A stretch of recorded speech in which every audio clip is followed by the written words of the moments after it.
حال ملازمین اتحاد گرینڈ الائنس کے زیر اہتمام اپنے مطالبات کے حق میں ریلی نکالی گئی۔ ریلی شہر کے مختلف راستوں سے گزرتے ہوئے پائلٹ اسکول پہنچ کر احتجاجی مظاہرہ کیا گیا۔ ملازمین اس مہنگائی کے دور میں سراپا احتجاج ہیں۔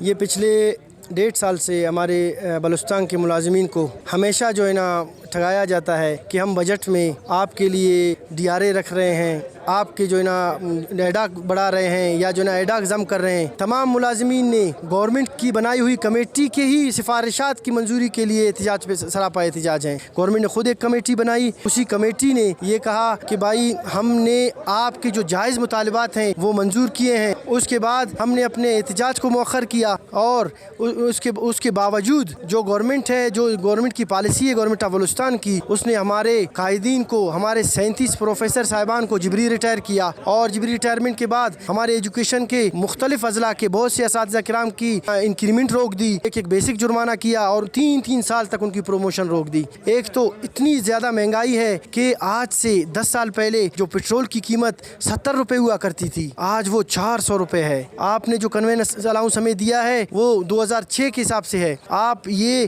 ریوائز کریں، کیونکہ ایک ملازم جس کی سیلری صرف 50,000 ہے، اٹ مینز 50,000 صرف پیٹرول کے لیے آپ اس کو دے رہے ہو۔ احتجاجی ملازمین نے وفاقی بجٹ میں 7% اضافے کو مسترد کیا اور مطالبہ کیا کہ ملازمین کی تنخواہوں میں موجودہ مہنگائی کے تناسب سے اضافہ کیا جائے اور عارضی ملازمین کو مستقل کیا جائے۔ کیمرہ مین عبدالمالک لیڈی کیمرہ، فیض دورانی، وش نیوز، مستونگ۔